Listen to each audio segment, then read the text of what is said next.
This 24th of June, I'm going to be giving a very important talk at the Ford Amphitheater. I know that this backdrop here is not exactly appropriate for Los Angeles, but I thought it would make a nice contrast, the Himalayas as opposed to those busy streets. I'm looking forward very much to this talk. What is the subject? It will be, Yogananda wrote Paramhansa Yogananda wrote an autobiography of a yogi, which has become the best-selling uh, autobiography in all history. It sold many millions of copies, and many, many more than bought it have read it around the country in many different languages. But the thing about his book, the one defect that it has, is that he couldn't write about himself. He could write about many saints that he had met. He could write about his life with his guru. But he couldn't tell the reader what I know, what a great master he was. People who read the autobiography go away thinking, well, maybe I could be like that too. Actually, he was not just a great master. He couldn't talk also about his miracles. He couldn't talk about the perfection of his character. Who lived with him, I lived with him for 3.5 years, the last 3.5 years of his life. And I spent a lot of time with him. And I was amazed at the greatness of the man. But there were miracles that he performed, things that he didn't even pay much attention to in the way he spoke. He didn't even refer to them. For example, there was one time a brother disciple of mine told me that he had been with Master in a car in Los Angeles, and Master suddenly said, "Stop the car."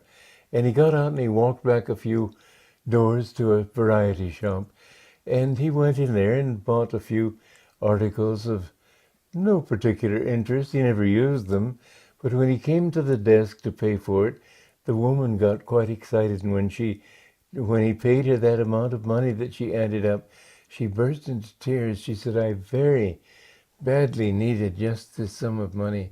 It's near closing time, and I was afraid that it would not come, and God must have sent you." Yogananda never used those things. He didn't talk about it. But things like that in his presence kept happening all the time. I've written this book. It's called Paramhansa Yogananda, a Biography.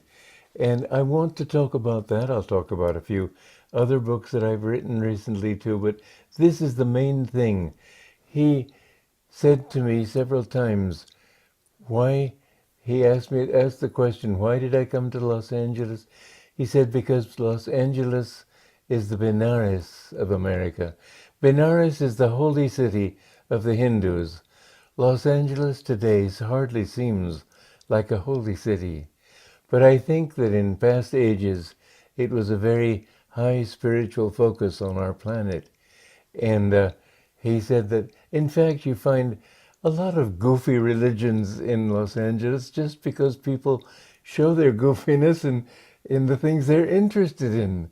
I think there is a devotion to God there and a hunger for spiritual truth that you find stronger in Los Angeles, despite the materialism, despite Hollywood and all the glitz and everything, more than anywhere else.